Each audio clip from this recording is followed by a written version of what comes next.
जुलाई 17, 2025 ये वही दिन था जब एयरटेल ने एक बहुत बड़ी अनाउंसमेंट कर दी थी, जिसमें इन लोगों ने ये अनाउंस किया था कि ये 12 months perplexity pro subscription worth 17,000 rupees अपने यूजर्स को एब्सोल्युटली फ्री में देंगे। जिसके बाद एयरटेल यूजर्स के बीच एक खुशी का माहौल छा गया था, जिसके बाद कई जियो के यूजर्स ये सोचने लगे कि जियो भी अब परप्लेक्सिटी का सबसे बड़ा कॉम्पिटिटर ChatGPT के साथ पार्टनरशिप करेगा और इसे भी हमारे लिए फ्री कर देगा। भाई सीरियसली, जियो के ओनर अपने मुकेश अंबानी है और ये हर बार की तरह अपने कॉम्पिटिटर से 10 कदम आगे ही रहते हैं और इस बार भी ये कुछ बड़ा करने वाले हैं। लेकिन क्या, और मोस्ट इम्पोर्टेंटली एयरटेल वाला 17,000 रुपीज के टूल्स हमें फ्री में क्यों बांट रहा है? क्या ये लिटरली वर्थ इट है? एंड इससे भी बड़ा सवाल ये उठता है कि परप्लेक्सिटी ने एयरटेल से वाला पार्टनरशिप क्यों करी? वही अगर वो जियो से पार्टनरशिप करता तो इसे और भी ज्यादा बेनिफिट्स मिल सकते थे, क्योंकि एज ऑफ नाउ जियो के पास इंडिया का सबसे ज्यादा यूजर बेस है और ये टेलीकॉम इंडस्ट्री का ऑलमोस्ट 40% होल्ड करता है। एंड शायद बाद में ये परप्लेक्सिटी में भी अपनी इन्वेस्टमेंट कर दे। तो आखिर परप्लेक्सिटी ने ये स्टेप क्यों लिया? और इस एआई रेस में जब ये दोनों प्लेयर्स आपस में लड़ रहे थे तो एक और टेलीकॉम प्लेयर इस रेस में एंटर करता है। इस प्लेयर का नाम है वी,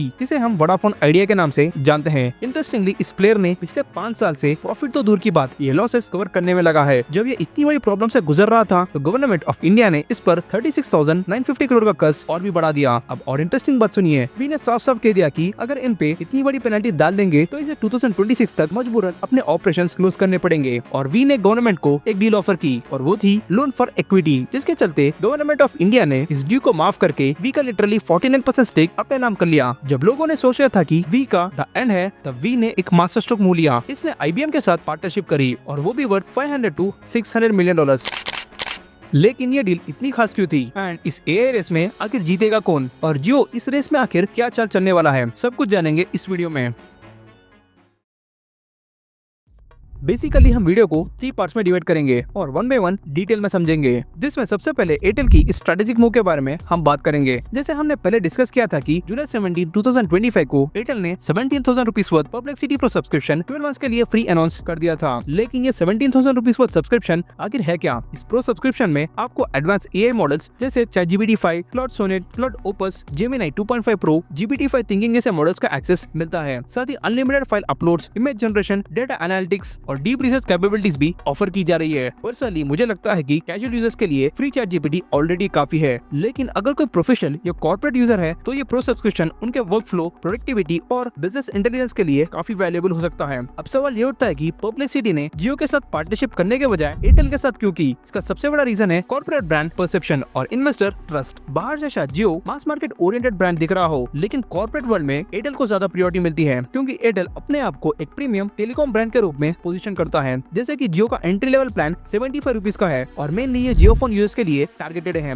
लेकिन एयरटेल का एंट्री लेवल प्लान 155 रुपीज का है, यानी जियो से 2x ज्यादा, जो इंडिकेट करता है कि Airtel premium pricing strategy use करता है और इसका ARPU यानी एवरेज रेवेन्यू पर यूजर भी जियो से ज्यादा है। एयरटेल ज्यादातर कॉर्पोरेट क्लाइंट्स, बल्क कनेक्शंस और मेट्रो सिटीज की ऑडियंस को फोकस करता है, जबकि जियो अपने एक्सपेंशन स्ट्रेटेजी के थ्रू रूरल एरियाज और मिडिल क्लास सेगमेंट्स को टारगेट करता है। इसी वजह से परप्लेक्सिटी को भी प्रीमियम क्वालिटी कॉन्शियस यूजर्स की जरूरत थी, जिससे वो डेटा और यूसेज पैटर्न से बेटर एआई मॉडल्स ट्रेन कर सके। सिर्फ मास कैजुअल यूजर से इन्हें इंसाइट्स नहीं मिलती, क्योंकि अगर ये किसी गांव के कोई रैंडम यूजर को परप्लेक्सिटी का फ्री सब्सक्रिप्शन दे देंगे तो शायद उसका सही तरीके से इस्तेमाल ना करे और इन्हें ये यूजर एक वैल्यूएबल इंसाइट प्रोवाइड ना करे। इसीलिए परप्लेक्सिटी ने एयरटेल के साथ स्ट्रेटेजिक पार्टनरशिप फाइनलाइज की, ताकि क्वालिटी यूजर डेटा और एंगेजमेंट मैट्रिसेस मैक्सिमाइज किया जा सके। अब इस पर एयरटेल का भी एक बड़ा फायदा है, क्योंकि इस पार्टनरशिप के बाद एयरटेल इंडिया का पहला टेलीकॉम ब्रांड बन जाएगा जो अपने आप को एआई सेंट्रिक ब्रांड में ट्रांसफॉर्म करेगा। और इस ट्रांसफॉर्मेशन को ड्राइव करेंगे आप और मेरे जैसे इंटरनेट यूजर्स, क्योंकि इस डील के थ्रू एयरटेल अपने 304 मिलियन यूजर बेस को 1 साल तक फ्री एआई टूल्स का एक्सेस देगा। इससे इन्हें यूजर बिहेवियर और डेटा कंजप्शन पैटर्न्स को डीपली एनालाइज करने का एक यूनिक अपॉर्चुनिटी मिलेगी, जिसमें देखा जाएगा कि लोग एआई टूल्स को कैसे अडॉप्ट कर रहे हैं, उनकी सर्च प्रेफरेंसेस, क्वेरी स्टाइल्स और एंगेजमेंट ट्रेंड्स क्या है। फिर इन इनसाइट्स को एयरटेल अपने नेटवर्क और फ्यूचर मोनेटाइजेशन स्ट्रेटजीज के लिए यूज करेगा। और वैसे भी इन डेटा पैटर्न्स को समझने के लिए 1 साल का टाइम काफी है। ये अप्रोच बिल्कुल वैसे ही है जैसे 2016 में जियो ने किया था। पहले फ्री में इंटरनेट देकर यूजर्स को ऑनबोर्ड किया, फिर उनके यूसेज हैबिट्स के हिसाब से अपने सर्विसेज मोनेटाइज करना शुरू कर दिया। और एयरटेल की इस डील का इंपैक्ट ये हुआ कि परप्लेक्सिटी रातों रात एप्पल स्टोर पर इंडिया का मोस्ट डाउनलोडेड ऐप बन गया था, जिसने ChatGPT को भी पार कर दिया था। अब कॉम्पिटिटर्स की मैसिव ग्रोथ देखकर जियो भी वाला कैसे चुप रहा था, और इस बार तो इनका मुंह हमारी सोच से भी आगे है। जियो का पेरेंटल ब्रांड रिलायंस, जिसकी 48th एनुअल जनरल मीटिंग में अंबानी जी ने अनाउंस किया कि अब ये गूगल क्लाउड और मेटा के साथ स्ट्रेटेजिक पार्टनरशिप करने वाले हैं, जिसमें ये एक नया प्लेटफॉर्म लॉन्च करेंगे जिसका नाम होगा रिलायंस इंटेलिजेंस, जो nation wide wide enterprise AI tools और स्पेसिफिक सॉल्यूशंस के साथ एआई इंफ्रास्ट्रक्चर बिल्ड करेगा,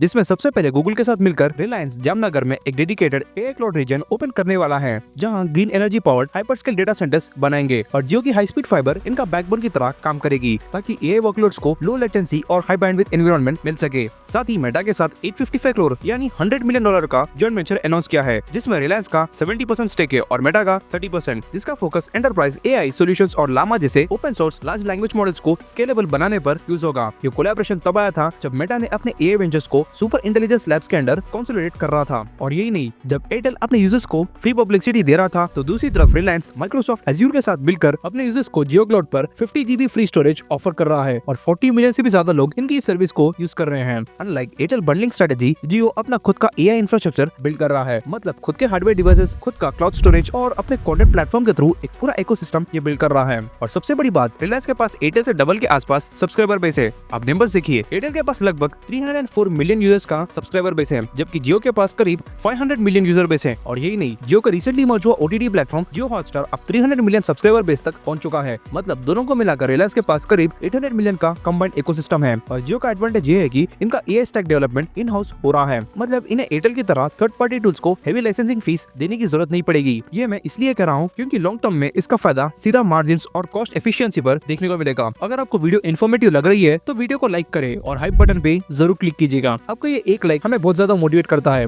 और जियो सिर्फ stand alone AI tools offer नहीं कर रहा है, ये हर जगह अपने सर्विसेज एआई में इंटीग्रेट कर रहा है। एग्जांपल के लिए देखिए, ये जियो पीसी जो एक क्लाउड बेस्ड वर्चुअल डेस्कटॉप है, जो एक सिंपल स्मार्ट टीवी को फुल फ्लेज कंप्यूटर में ट्रांसफॉर्म कर देता है। सिर्फ एक जियो सेट टॉप बॉक्स कनेक्ट करो, कीबोर्ड एंड माउस लगाओ और आपका टीवी एक एआई पावर्ड पीसी में बन जाएगा। इसका बेस सब्सक्रिप्शन लगभग 599 रुपीज पर मंथ से शुरू हो रहा है। इसमें यूजर्स क्लाउड स्टोरेज यूज कर सकते हैं और यही नहीं, एआई प्रोडक्टिविटी टूल्स चला सकते हैं और इससे भी बढ़कर एक लो कॉस्ट कंप्यूटर एक्सपीरियंस ले सकते हैं। ये उनके लिए बेनिफिशियल होगा जो एक कंप्यूटर अफोर्ड नहीं कर सक रहे हैं। इसीलिए कई मीडिया हाउसेस का मानना यह है कि जियो का वर्टिकल इंटीग्रेशन मॉडल एयरटेल का पार्टनरशिप मॉडल से ज्यादा सस्टेनेबल है, क्योंकि अभी के लिए एयरटेल बस यूजर पैटर्न को अंडरस्टैंड कर रहा है, तो दूसरी तरफ जियो कुछ वर्टिकल्स में एंटर भी कर चुका है। इसलिए कभी भी जियो की एंट्री भले ही लेट जरूर होगी, लेकिन हमेशा की तरह धमाकेदार होगी।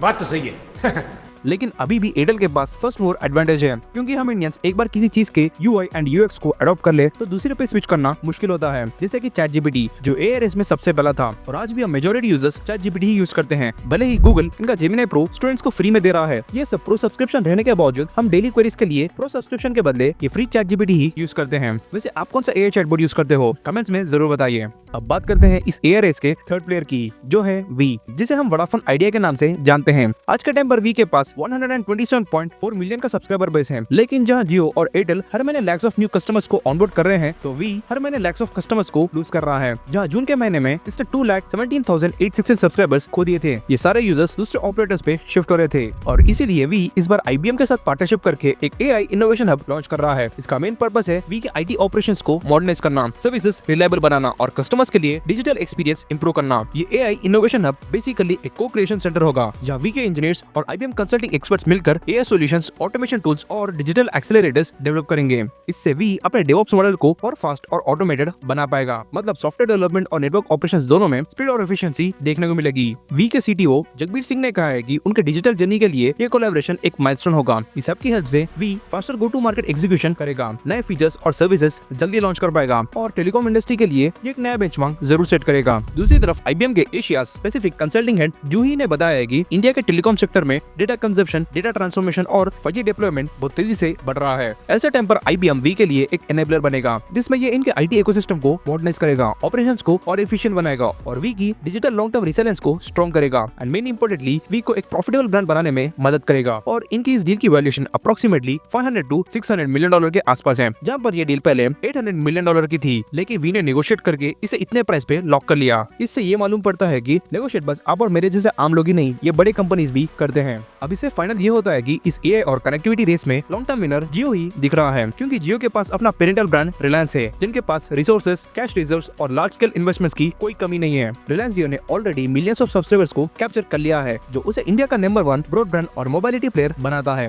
और जब ये तीनों ब्रांड्स एक दूसरे से कम्पीट कर रहे थे, तो दूसरी तरफ स्टारलिंक इंडिया में लॉन्च होने के लिए अपने आप को प्रिपेयर कर रहा है और ये इन तीन बड़े प्लेयर्स को एक थ्रेट भी भी हो सकता है, क्योंकि स्टारलिंक उन रूरल एरियाज को भी कवर करेगा जहाँ पर ये बड़े ब्रांड्स आज तक एक्सप्लोर नहीं कर पाए। लेकिन जब जियो फाइबर का बेसिक प्लान 399 रुपीज से शुरू हो रहा है और एयरटेल एक्सट्रीम का बेसिक प्लान 499 रुपीज से शुरू हो रहा है, तो दूसरी तरफ स्टारलिंक का मंथली प्लान 3000 रुपीज से शुरू हो रहा है, यानी 10x ज्यादा प्राइस। स्टारलिंक का यूएसपी है नो डाटा कैप्स, लेकिन इसकी पोजीशनिंग रूरल और रिमोट मार्केट्स के लिए है जहाँ लेगेसी प्लेयर्स कभी रीच नहीं कर पाएंगे। अब यहाँ एक मार्केटिंग ट्विस्ट देखिए, लोग सोचते हैं कि जियो फाइबर और एयरटेल एक्सट्रीम भी अनलिमिटेड डेटा प्रोवाइड करते हैं, लेकिन रियलिटी में इन दोनों के प्लान्स में 3.3 TB पर मंथ का फेयर यूसेज पॉलिसी होता है, जो इतना हाई होता है कि एक एवरेज कंज्यूमर कभी भी इतना डेटा क्रॉस नहीं कर पाएगा। यही रीजन है कि ये ब्रांड्स अनलिमिटेड इंटरनेट के नाम पर एग्रेसिवली ब्रांडिंग करते हैं और इस साइकोलॉजिकल मार्केटिंग से कस्टमर को अट्रैक्ट करते हैं। लेकिन अगर स्टारलिंक इंडिया में स्केल करता है तो इसके पास एक डिस्ट्रप्टिव एज होगा, क्योंकि बिजनेस को हर जगह सीमलेसली कनेक्टिविटी मिलेगी, चाहे वो डेजर्ट हो या माउंटेन्स। यही रीजन है कि स्टारलिंक यूएस और अफ्रीका के रिमोट रीजन्स में फास्ट अडॉप्ट हो रहा है। लेकिन क्वेश्चन ये है कि इंडिया जैसे प्राइस सेंसिटिव मार्केट में क्या 3000 रुपीज पर मंथ का सब्सक्रिप्शन लोग लेंगे? आपको क्या लगता है, क्या स्टारलिंक लेगेसी प्लेस को